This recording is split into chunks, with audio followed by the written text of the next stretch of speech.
이사야 11장 1절에서 9절까지의 말씀을 봉독해 드립니다. 구약성경 979면 이사야 11장 1절에서 9절까지의 말씀입니다.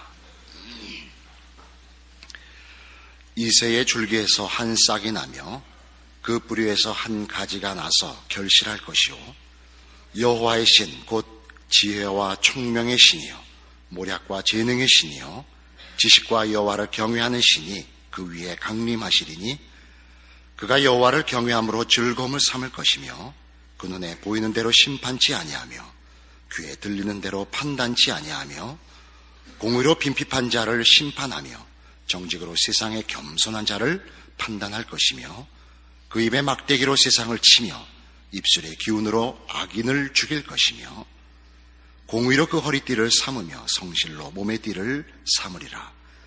그때에 이리가 어린 양과 함께 거하며 표범이 어린 염소와 함께 누우며 송아지와 어린 사자와 살찐 짐승이 함께 있어 어린아이에게 끌리며 암소와 곰이 함께 먹으며 그것들의 새끼가 함께 엎드리며 사자가 소처럼 풀을 먹을 것이며 젖먹는 아이가 독사의 구멍에서 장난하며 젖된 어린아이가 독사의 굴에 손을 넣을 것이라. 나의 거룩한 산 모든 곳에서 해됨도 없고 상함도 없을 것이니 이는 우리 바다를 덮음같이 여호와를 아는 지식이 세상에 충만할 것임이니라. 오늘 본 이사야 11장은 이제 장차 오실 메시아에 대한 내용입니다. 그는 하나님의 지혜와 그 뜻을 따라서 공평과 정의로 다스릴 것이며 그가 세우는 나라는 이리와 어린 양이 함께 거하고 표범이 어린 염소와 함께 눕고 송아지와 사자가 함께 거하는 평화로운 나라가 될 것입니다. 이 메시아의 필요성은 이사야 서두부터 시작된 이스라엘의 죄를 지적하면서 확인된 인류가 가진 총체적인 곤경, 난관에 관한 유일한 답입니다. 인간은 개인적으로나 집단으로나 그 가진 바 절망적인 문제를 해결할 수가 없습니다. 그것은 죄입니다.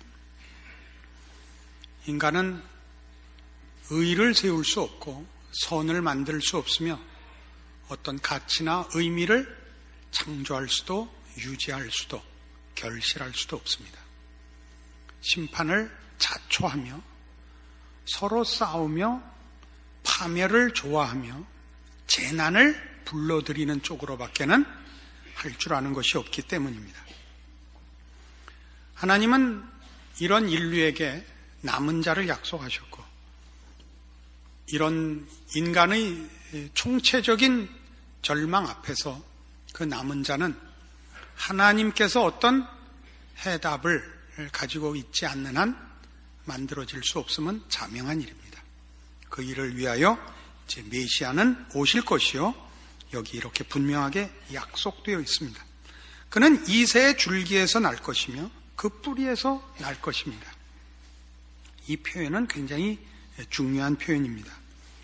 메시아는 언제나 다윗의 후손으로 다윗 왕권을 잇는 자로 묘사되어 있고 그런 차원에서 이스라엘 백성, 이스라엘 국가가 가졌던 가장 흥왕했던 왕권, 그 통치인 다윗과 다윗의 통치로 상징된 그런 통치의 완성과 승리를 위하여 오실 분으로 다윗의 후손으로 오실 것입니다.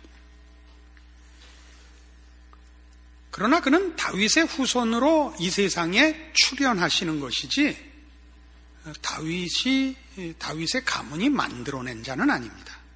그는 인간이 아니시며 신이시고 우리 하나님이시며 우리를 위하여 다윗의 가문에 태어나시는 것뿐입니다.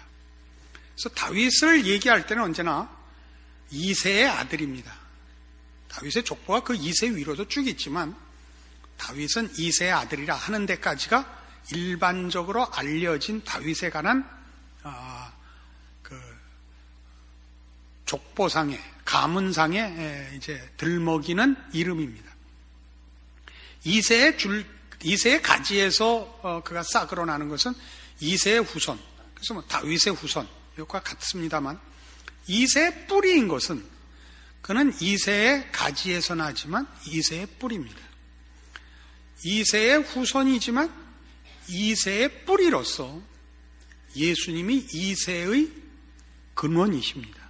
그걸 다윗의 뿌리라 그러면 다윗의 뿌리는 이새가 되니까 이새로 예수님이 동격이 될까봐 이새를 여기 들먹이고 있습니다.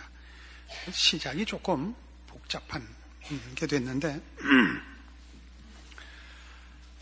예수님께서는 이 땅에 오실 때에 인간을 구하기 위하여 1차적인 인류의 그 족보를 끊으러 오시는 분입니다. 그래서 인류의 후손으로 태어나시되 새로운 족보를 만들러 오십니다. 그것은 창세기 3장에 등장하는 타락한 아담과 하와에게, 범죄한 아담과 하와에게 하나님께서 이 약속을 하는 데서 나타납니다. 여자의 후손에 관한 약속입니다. 여인의 후손으로, 그러니까 우리 인류의 후손으로 태어나실 것이지만 그가 메시아요 구원자일 것입니다. 그로 말미암아 인류는 새로운 인류가 될 것입니다. 그걸 고린도전서 15장에 이렇게 설명되어 있습니다.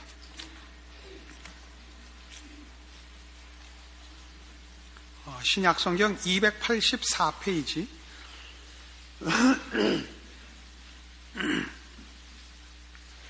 고린도전서 15장 45절입니다. 기록된 바 첫사람 아담은 산 영이 되었다함과 같이 마지막 아담은 살려주는 영이 되었나니 그러나 먼저는 신령한 자가 아니요 육 있는 자요 그 다음에 신령한 자니라. 첫사람은 땅에서 났으니 흙에 속한 자이거니와 둘째 사람은 하늘에서 나셨느니라. 무릇 흙에 속한 자는 저 흙에 속한 자와 같고 무릇 하늘에 속한 자는 저 하늘에 속한 자들과 같으니 우리가 흙에 속한 자의 형상을 입은 것 같이 또한 하늘에 속한 자의 형상을 입으리라. 예수 그리스도를 마지막 아담 혹은 둘째 사람이라 표현하는 것을 보십니다. 예수님께서 이 땅에 오셔서 무엇을 하시냐면 말하자면 그가 십자가에서 죽으셨을 때 그 전에 아담으로부터 시작된 죄인된 인류의 가문을 끝내시는 것입니다. 그가 죽음으로써 인류는 말하자면 인류는 끝이 나는 것이요 그가 부활하심으로 새 아담이 되시는 겁니다. 여기서 말하는 아담은 대표, 인류의 대표라는 의미에서 그렇습니다. 그래서 예수 그리스도의 부활과 함께 그로 인하여 구원받은 자들로 새 인류를 만드시는 것입니다. 이것이 성경이 얘기하는 메시아의 사역입니다. 로마서 5장으로 가시면 지금 제가 얘기한 이 내용이 이렇게 잘 설명되어 있습니다. 245페이지 로마서 5장 12절입니다. 이러므로 한 사람으로 말미암아 죄가 세상에 들어오고 죄로 말미암아 사망이 왔나니 이와 같이 모든 사람이 죄를 지었으므로 사망이 모든 사람에게 이르렀느니라. 죄가 율법이 있기 전에도 세상에 있었으나 율법이 없을 때는 죄를 죄로 여기지 아니하느니라. 그러나 아담으로부터 모세까지 아담의 범죄와 같은 죄를 짓지 아니한 자들 위에도 사망이 왕노릇하였나니 아담은 오실 자의 표상이라. 그러나 이 은사는 그 범죄와 같지 아니하니 곧 한 사람의 범죄를 인하여 많은 사람이 죽었음즉 더욱 하나님의 은혜와 또는 한 사람 예수 그리스도의 은혜로 말미암은 선물이 많은 사람에게 넘쳤으리라. 또 이 선물은 범죄한 한 사람으로 말미암은 것과 같지 아니하니 심판은 한 사람을 인하여 정죄에 이르렀으나 은사는 많은 범죄를 인하여 의롭다 하심의 이름이니라. 한 사람의 범죄를 인하여 사망이 그 한 사람으로 말미암아 왕노릇하였은즉 더욱 은혜와 의의 선물을 넘치게 받는 자들이 한 분 예수 그리스도로 말미암아 생명 안에서 왕노릇하리로다. 대표 원리라고 하는 내용입니다. 아담이 범죄하는 바람에 아담을 조상으로 하는 모든 인류는 태어날 때부터 죄인으로 태어납니다. 그래서 실제로 법이라는 것은 모세 때에야 주어졌지만 율법이 법이 없을 때는 범죄라는 게 성립이 안 되죠. 하지 말라라는 명령이 있고, 그래야 그것을 범한 자에게 범법자라고 법적인 처벌을 할 수 있는 법인데, 법이 없을 때는 죄를 정할 수 없지 않느냐 이거예요. 그럼에도 불구하고 아담부터 모세까지 그러니까 율법을 주기 전에도 사람들은 죽었다 이거예요. 죽었다는 것은 그들이 죄인이라는 뜻입니다. 죄값으로만 죽습니다. 그것은 어린아이들이 죽는 데서도 봅니다. 태어나서 아직 어떤 행동도 어떤 생각도 할 틈이 없는 아이가 죽는 것은 죄인으로 태어나는 탓입니다. 이 모든 이유는 우리가 범죄한 아담을 인류의 조상으로 갖고 있기 때문에 그 후손인 우리는 태어나는 즉시 죄인으로 태어나고 사망 아래에 있게 되는 것입니다. 그것은 아담이 우리의 선조인 탓입니다. 예수님께서 오셔서 이제 마지막 아담이 되시고 둘째 아담이 되십니다. 마지막 아담이 된다는 것은 아담의 족보를 끊으시는 것이요, 그가 둘째 아담이 되어 이제 새로운 인류를 만드시는 것입니다. 아담을 선조로 가졌기 때문에 죄를 짓지 않고도 죽음 아래에 있을 수밖에 없었던 우리가 예수 그리스도로 말미암아 이제 그가 아담의 족보를 막 끊으시고 끝내시고 새로운 인류의 대표가 되셨으므로 예수를 믿는 자들은 그 안에서 새롭게 태어나 이제 의인으로 태어나며 존재하게 된다. 이것이 로마서가 하는 얘기입니다. 바로 옆에 있는 6장에 가보십시다. 4절. 그러므로 우리가 그의 죽으심과 합하여 세례를 받음으로 그와 함께 장사되었나니 이는 아버지의 영광으로 말미암아 그리스도를 죽은 자 가운데서 살리심과 같이 우리로 또한 새 생명 가운데서 행하게 하려 함이니라. 만일 우리가 그의 죽으심을 본받아 연합한 자가 되었으면 또한 그의 부활을 본받아 연합한 자가 되리라. 우리가 알거니와 우리 옛사람이 예수와 함께 십자가에 못 박힌 것은 죄의 몸이 멸하여 다시는 우리가 죄에게 종노릇 하지 아니하려 함이니 이는 죽은 자가 죄에서 벗어나 의롭다 하심을 얻었음이니라.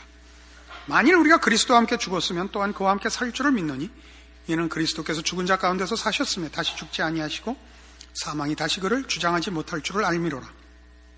그의 죽으심은 죄에 대하여 단번에 죽으시며 그의 살으심은 하나님께 대하여 살으심이니 이와 같이 너희도 너희 자신을 죄에 대하여는 죽은 자요 그리스도 예수 안에서 하나님을 대하여는 산 자로 여길지어다.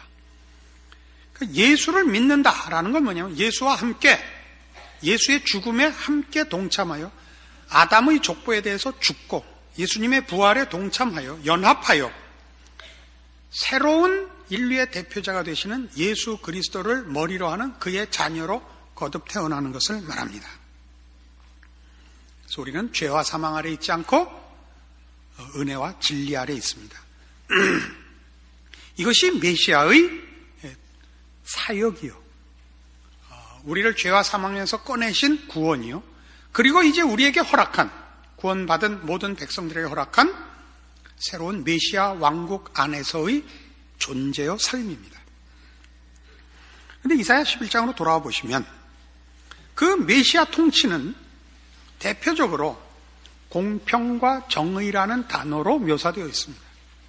공평과 정의, 아주 음미할 만한 단어들입니다. 그는 11장 2절에 보는 바와 같이 여호와의 신, 곧 지혜와 총명의 신이요 모략과 재능의 신이요 지식과 여호와를 경외하는 신, 여호와의 신이 그 위에 강림하여, 그러니까 하나님으로부터 부여받고 또 명령받은 내용으로 공평과 정의를 실현할 것이라 이겁니다. 이 공평과 정의는 6절 이하에 있는 이리가 어린 양과 함께 있고 표범이 어린 염소와 있고 송아지 어린 사자가 함께 있는 이 유토피아, 우리가 말하는 이 천국, 이 완성된 메시아 왕국의 이런 상태와 완성의 직접적인 이유입니다. 우리는 예수를 믿고 나면 아까 우리가 길게 설명받은 바와 같이 죄와 사망에서 벗어나고 하나님의 백성이 되어 이제 천국을 사모하며 기다리며 영생 복락을 소망으로 가지고 있습니다. 그러나 성경이 얘기하는 이 천국, 구약식으로 표현할 때 젖과 꿀이 흐르는 땅으로 묘사된 또는 황금보석 꾸민 집, 다시는 눈물이 없고 헤어지는 것이 없고 상함이 없고 죽음이 없는 곳, 이런 상태들은 다 지금 이사야 11장식으로 얘기하면 하나님 통치의 완성이요, 가장 대표적인 요소로서 공평과 정의의 실현입니다. 그것은 9절에 있는 나의 거룩한 산 모든 곳에서 해됨도 없고 상함도 없을 것이니 이는 물이 바다를 덮음같이 여호와를 아는 지식이 세상에 충만할 것임이니라 가 다시 한번 확인하고 있는 내용입니다. 하나님을 아는 지식의 충만, 이것이 말하자면 이 성경이 얘기하는 천국을 가능케 하는 것입니다. 공평과 진리라는 것은 우리 죄악된 인간들이 가지는 특성들, 이기심과 더러움에 꼭 반대되는 표현이죠. 공평과 정의 말입니다. 이것은 이사야에 여러 번 강조되었던 이스라엘의 신앙적인 실패를, 또는 모든 인류의 죄를 지적하는 그 진단에 있어서 대표되는 표현입니다. 이사야 1장에 가보십시다. 21절.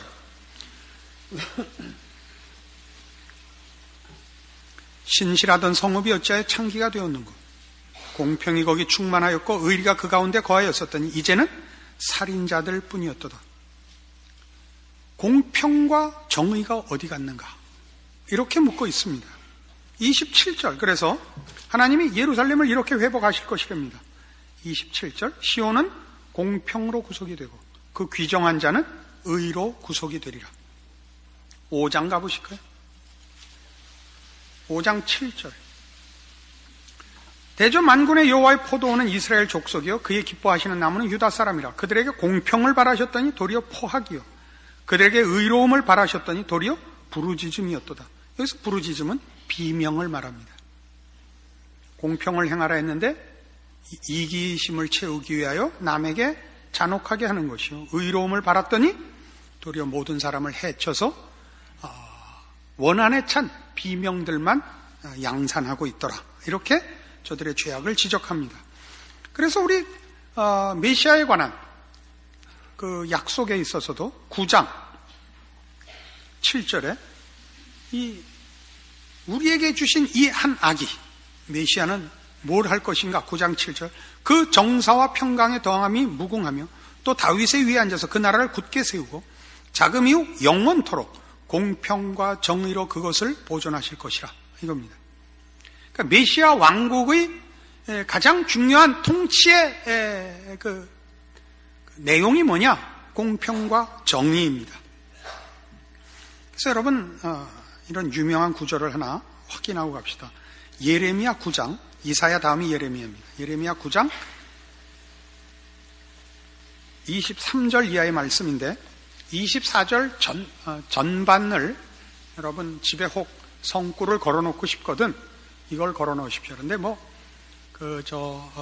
잘 쓰는 사람한테 글 부탁해서 표구해서 이러다간 날 새니까 오늘 집에 가시면 그 백지 하나 꺼내서 볼펜으로 그냥 쓰세요. 여러분 글로 쓰세요. 그거 멋있게 써도 마찬가지고 여러분 그 악필로 써도 마찬가지야. 내용만 좋으면 돼요. 그래가지고 바풀로 아무데나 붙여놓으세요. 스카치 테이프로 붙이든 그래갖고 이렇게 자주 보세요. 아시겠어요? 폼 잡고 쓰지 마세요. 자고로 멋진 그림과 글 걸어놓고 괜찮은 인격 가진 사람을 본 적이 없어요. 위인들은 다 악필이에요. 23절 여호와께서 이같이 말씀하시되 지혜로운 자는 그 지혜를 자랑치 말라. 용사는 그 용맹을 자랑치 말라. 부자는 그 부함을 자랑치 말라. 자랑하는 자는 이것으로 자랑할지니 곧 명철하여 나를 아는 것과 나 여호와는 인애와 공평과 정직을 땅에 행하는 자인 줄 깨닫는 것이라. 나는 이 일을 기뻐하노라. 여호와의 말이니라. 자, 이 얘기를 왜 이렇게 일로 끌고 왔느냐? 보세요. 지금 이사야 11장에 등장하는 우리가 기다리는 유토피아, 기독교 표현을 해서 우리가 기다리는 천국, 사자와 송아지가 같이 노니는, 독사의 굴에 어린아이가 손을 넣는 이 평화와 이 행복의 완성의 자리는 환경적이고 상태적인 것이 아니라 내용적이고 본질적인 것입니다. 그건 뭐냐? 여호와를 아는 지식의 충만입니다. 하나님 통치의 완성인 것입니다. 하나님은 공평과 정의로 다스릴 것이며 그것을 모든 피조물이 수용할 것입니다. 그리고 그의 백성들이 기꺼이 이 통치에 만족할 것입니다. 그게 천국입니다. 그럼 하나님의 나라라는 것, 메시아 왕국이라는 것은 물론 나중에 저 세상에서 내세적 약속입니다마는 예수님께서 십자가에 죽으시고 부활하사 우리를 이미 구원하사 우리가 구원을 누리고 있고 이미 시작하고 있는 것 같이 이 약속된 천국은 우리 안에서와 우리 신앙 가운데서 시작되는 것입니다. 이것이 신자된 보상입니다. 그리고 책임입니다. 그럼 뭘 시작하느냐? 예수를 믿고 하나님의 사람으로 부름을 받으면 이 통치를 받기 시작하고, 그래서 그의 신앙의 가장 두드러진 변화들은 어디에서 나오냐면 상태적이고 형태적이고 무슨 그런 것들로 나오는 것이 아니라 이런 공평과 정의의 실현이 어느 곳에서고 이렇게 나오도록 되어 있는 거예요. 골로새서 3장에 가보십시다. 신약 성경.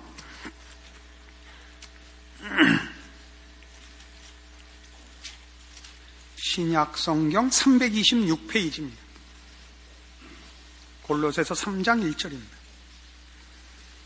그러므로 너희가 그리스도와 함께 다시 살리심을 받았으면 위의 것을 찾으라. 거기는 그리스도께서 하나님 우편에 앉아 계시느니라. 위의 것을 생각하고 땅의 것을 생각지 말라. 이는 너희가 죽었고 너희 생명이 그리스도와 함께 하나님 안에 감추었음이니라. 우리 생명이신 그리스도께서 나타나실 그때 너희도 그와 함께 영광 중에 나타나리라. 그리스도께서 나타나실 때에야 우리가 영광의 완성의 자리에 갈 것입니다마는 지금 벌써 주께서 하나님 우편에 앉아 계십니다. 우리는 그와 함께 거기 있습니다. 그것은 우리의 운명이요 신분입니다. 우리의 신분이라고. 그의 신분으로 우리는 벌써 시작하고 있습니다. 완성은 그가 다시 오실 때의 영광 중에 완성될 것입니다만 그러나 지금 시작을 하고 있죠. 그래서 뭘 해야 되냐? 위의 것을 찾고 아래 땅의 것을 생각지 않아야 되는데 그것은 지금 우리 이사야에서 보는 바와 같이 바로 이 공평과 정의라는 차원에서 그런 것입니다. 그래서 같은 지금 로마서 3장 9절 보시면 너희가 서로 거짓말을 말라 옛사람과 그 행위를 벗어버리고 새 사람을 입었으니 이는 자기를 창조하신 자의 형상을 쫓아 지식에까지 새롭게 하심을 받는 자니라 이렇게 되어 있습니다. 지식에까지라고 얘기하는 것은 아까 이사야 11장에서 본 바와 같은 여호와를 아는 지식의 충만과 연결되는 것입니다. 자, 여러분, 우리 신앙을 이렇게 갖죠. 예수를 믿으면 기도하고 성경 보고 말씀대로 살아야 한다. 누구나 알고 있습니다. 근데 그게 가지는 의미가 무엇인지를 제대로 이해하는 사람은 상당히 드뭅니다. 기도하고 성경 보고 전도하고 신앙적인 몇 가지 행위들과 신앙적인 봉사들을 하는데도 뭔가 서로 저 사람이 신자가 맞나 싶고 스스로도 이게 단가 싶은 그 채워지지 않은 빈 자리를 보통 다 느끼고 있습니다. 저는 아닙니다. 저는 다 채우고 있으니까. 이게 뭐에서 오느냐? 어느 오해에서 오느냐? 이렇게 가죠. 12절.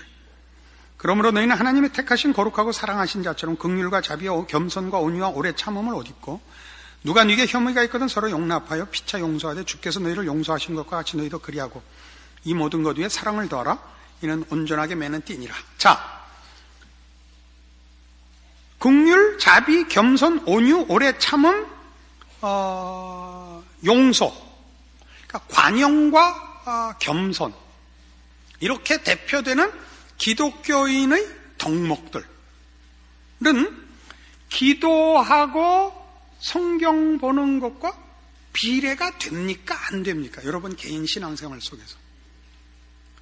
되는 사람도 있고 안 되는 사람도 있을 거예요. 여긴 이런 이해가 필요합니다. 여러분, 욕조에 물을 받아보셨죠? 목욕하려고 욕조에 수도꼭지를 틀어놓으면 물이 이제 쏟아집니다. 그러면 수도꼭지로부터 욕조 바닥까지 물기둥이 서죠. 그죠? 아니, 이것도 모른단 말이에요? 목욕도 안 해봤단 말이에요? 아는 건 좀 아는 척을 해야 진도가 나갈 거 아니에요? 물기둥이 서죠? 이제 제정신으로 돌아오는. 쉬운 얘기를 해도 다 무슨 어려운 건가? 이렇게 쉬운 얘기예요. 물기둥이 선단 말이에요. 그럼 여러분, 밖에 나가서 이제 물 차기를 기다려서 밖에 나가서 뭐 텔레비도 잠깐 보고 뭐 신문도 잠깐 보고 찼으려니 하고 들어오면 보통 이제 저같이 성미 급한 사람은 반도 안 차 있단 말이에요. 물기둥이 수도꼭지로부터 욕조 바닥까지 다 있는 것과 욕조의 수위가 올라가는 것과는 다른 거라고요. 이 물기둥 높이에 다 차려면 한참을 쏟아져야 욕조의 수위가 찬단 말이죠. 우리가 기도를 했다, 성경을 봤다, 신앙적인 어떤 행위들을 했다는 건 하나의 물기둥들입니다. 물기둥이 수위로 차올라야 되는 것입니다. 그 수위로 차오른 것을 여기 식으로 얘기하면 국률과 자비와 겸손과 온유와 오래 참음으로 옷 입고라고 얘기하는 것입니다. 그러니까 한 번 성경, 한 번 앙심 먹고 석 달 동안에 성경을 한 번 읽었다. 그렇다고 해서 여러분의 신앙 수위가 여기 있는 오래 참음과 국률과 자비와 겸손이 쑥 올라가지 않습니다. 물기둥은 분명히 하나 섰는데 무슨 어느 집회에 가서 은혜를 받아서 물기둥이 이렇게 지름 20cm로 콱 섰어도 여러분이라는 욕조의 수위는 별 차이가 없어 보인다고요. 이게 우리가 신앙 현실에서 바로 확인해둬야 하는 이해입니다. 아까 이사야 11장에 나온 그 하나님 나라의 그 메시아 왕국의 평화와 완성은 여호와를 아는 지식이 물이 바다를 덮음같이 충만하였기 때문에 나타난 현상인 것입니다. 그러니까 이 세상을 사는 동안 우리는 그것의 충만을 맛보지는 못할 겁니다. 그것은 우리가 저 세상에 가야 얻을 영광의 완성입니다. 그러나 세상 사람은 이것을 전혀 가질 수 없고 우리는 어느 만큼은 쌓을 수 있는 것입니다. 어느 만큼은. 그래서 우리의 신앙이라는 건 어떻게 가야 되느냐 하면 여기 식으로 다시 가죠. 15절. 그리스도의 평강이 너희 마음을 주장하게 하라. 평강을 위하여 너희가 한 몸으로 부르심을 받았나니 또한 너희는 감사하는 자가 되라. 그리스도의 말씀이 너희 속에 풍성히 거하여 모든 지혜로 피차 가르치며 권면하고 시와 찬미와 신령한 노래를 부르며 마음에 감사함으로 하나님을 찬양하고 또 무엇을 하든지 말이나 일이나 다 주 예수의 이름으로 하고 그를 힘입어 하나님 아버지께 감사하라.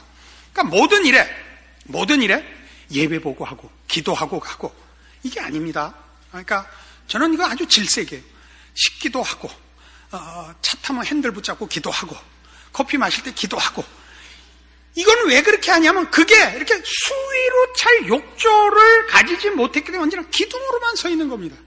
그러니까 신앙생활을 열심히 했다고 하는데도 물기둥들만 고드름같이 서 있고 목욕을 할 수가 없어요. 욕조에 물이 차 있진 않아서 이렇게 피해 다녀야 돼요. 본인도 분명한 기둥들은 몇 개 있어서 기도를 한다든가 성경을 본다든가 뭘 할 때는 전도를 한다든가 무슨 모여서 뭘 한다든가 하는 때는 분명하게 하는데 그것과 또 다른 신앙적인 어떤 기둥과의 사이는 그냥 휑하다 말이에요. 뭐라 그래야 되나? 공허하고 벼고 허당이고 아주 진실된 표현을 하자면 꽝이다 말이에요. 본인도 느끼고 우리 모두도 알고 있다고요. 왜 그렇다고요? 전 인격을 덮는. 그래서 삶이 우리에게 요구하는 모든 정황, 한 인격에게 도전하는 모든 면에 대한 반응해서 그것이 하나의 수위로 나타나야 된다고요. 수위로. 예전에 얘기했죠. 어느 우리 교회 집사님이 저한테 심각한 문제를 찾아왔어요. 같은 업종에 종사하는 이제 그룹이, 요새 그런 같은 업종에 종사하는 분들이 친선 골프 대회를 그렇게 많이 한대요. 골프는 뭐 전 세계적인 유행이 됐습니다.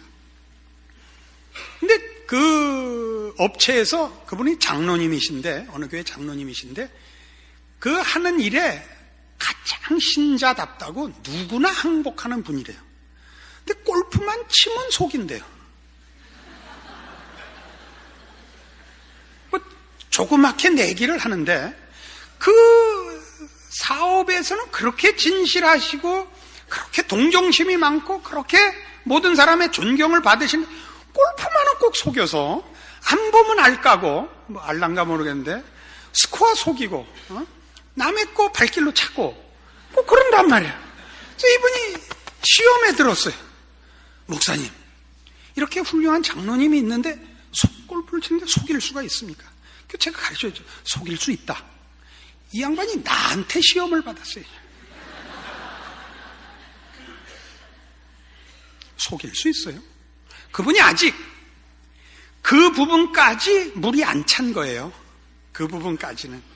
어떤 부분엔 물기둥이 섰는데 전 인격으로 수위가 차 있지 않은 거죠. 그러니까 우리가 여러분 대부분 우리 교회 신자들은 약간 좀 냉소적이죠. 그죠? 갑자기 옆 사람 쳐다볼 거 없어요. 여러분 다 약간 냉소적이라고요. 왜냐하면 이 신앙의 불균형과 결정적인 결함들을 가지고도 큰 소리 치는 데 대하여 아주 반감을 가지고 있다 우리 교회 오신 분들이 대부분이에요. 여러분들 제가 이렇게 설교할 때면 여러분 이렇게 똑바로 이렇게 쳐다보는 사람 별로 없어요. 약간 15도 각도로 다 째려보고 있고 이렇게, 그죠? 흠이 없으면 그렇게 가고, 뭐 하나 걸리면 이렇게 쓱 웃고 가요. 근데 뭐 여태껏 걸린 게 없죠. 그때 우리가 뭐에서 속이 상했냐 하면, 그가 가진 바 자기가 자랑하는 나의 신앙, 나의 신자된 자랑들의 세워놓은 물기둥을 자랑하는 사람 옆에 비어있는 폐허들을 우리가 보고, 그죠? 우리가 반발했던 거죠. 그 일들은 왜 생겼느냐? 이것이 쏟아져서 전인격을 메우는 일을 우리는 배우지 못한 탓입니다. 예수 안에서 받은 구원은 이런 전인격에 대한 수위를 채워가는 것입니다. 여러분은 그걸 채우기 위하여 기도로 채우셨을 수도 있고, 무슨 성경을 봐서 채웠을 수도 있고, 체험을 통해서일 수도 있습니다. 그러나 체험이니 봉사니 어떤 큰 일로 그렇게 서 있는 게 자신이 아니고, 그걸로 어디까지 차 있느냐를 뭘로 보느냐? 우리의 삶에 요구하는 모든 영역, 모든 경우에 대한 반응이 그 사람의 수위인 것입니다. 그걸 높일 줄 알아야 됩니다. 이 싸움을 하셔야 됩니다. 여러분이 잘하는 것으로, 자랑할 수 있는 것으로 여러분이 아니고, 여러분의 전 존재의 모든 것으로, 전 인격으로 신앙을 확인하셔야 되고, 그것을 위하여 주께서 오셔서 우리를 구원하신 것입니다. 우리의 구원은 바로 이런 구원입니다. 이런 구원. 신앙의 가장 중요한 점검 기준은 뭐냐? 상식적입니다. 상식적이라는 것은 인간의 인간된 최소한의 기준, 격, 이런 겁니다. 어느 한 전공과 기능을 가지고 따지지 않습니다. 메시아의 필요성이 우리의 못난 것, 우리의 절망으로 인한 것이었습니다. 오셔서 준 답이 뭡니까? 왜 못 누립니까? 우리는 그것이 하나의 상태요. 그죠? 완성된 물건으로 자꾸 기대를 하고 있죠. 내세적이고 멀고 나와 현실적인 나와 신앙적으로 연결되어 있지 않습니다. 단지 기다리는 것, 기대하는 것, 믿는 것으로 치부되어 오늘의 책임에서는 제외되어 있죠. 이 싸움을 하십시오. 그래서 여러분의 신앙이 이런 지금 16절에 있는 그리스도의 말씀이 너희 속에 풍성히 거하여 모든 지혜로, 아시겠어요? 이런 표현이 얼마나 굉장하죠? 그 말씀이 모든 지혜로 나와야 되고 17절에는 무엇을 하든지 여러분은 신자여야 되는 겁니다. 무엇을 하든지 기도하고 하는 게 아니라 그 일에 대한 분별과 결정과 반응에 있어서 그렇다 말입니다. 주께서 우리에게 주신 구원이 얼마나 큰 것인지를 알아야 되고 어떻게 이미 주어진 것이요 누려야 하는 것인지 아셔야 할 것입니다. 이런 확인과 자랑과 증거가 여러분 삶에 넘쳐서 여러분이 과연 하루하루를 걸어가는 것이 그저 시간을 보내는 것이 아니라 구원받은 신자의 복으로서의 확인이 되기를 바랍니다. 기도하십시다. 하나님 아버지 은혜를 감사합니다. 하나님께서 우리를 죄와 사망에서 구하시고 공평과 정의로 부르셨습니다. 우리는 자신만을 위하며 또는 더러움을 추구하던 자리로부터 벗어나서 이제 하나님의 자녀라는 이름 아래 우리의 삶의 거룩함과 교양과 의미와 가치와 선과 의리를 지키는 자리에 인도함을 받았습니다. 이 내용을 우리 삶의 전 영역에 우리 인격의 전 분야에 채우는 싸움을 하게 하시고 그 일로 인하여 매일의 삶이 하나님의 사람으로 사는 기적과 기쁨과 확인과 즐거움이 되게 하여 주시옵소서. 지금은 우리 주 예수 그리스도의 은혜와 하나님 아버지의 극진하신 사랑과 성령님의 교통하심이 하나님을 아버지라 부르는 구원받은 백성의 자랑과 그 지금 누리는 신앙상의 보상들을 말씀으로 확인하고 승리를 약속하고 돌아가는 심령들 위해 영원토록 함께 있을지어다. 아멘.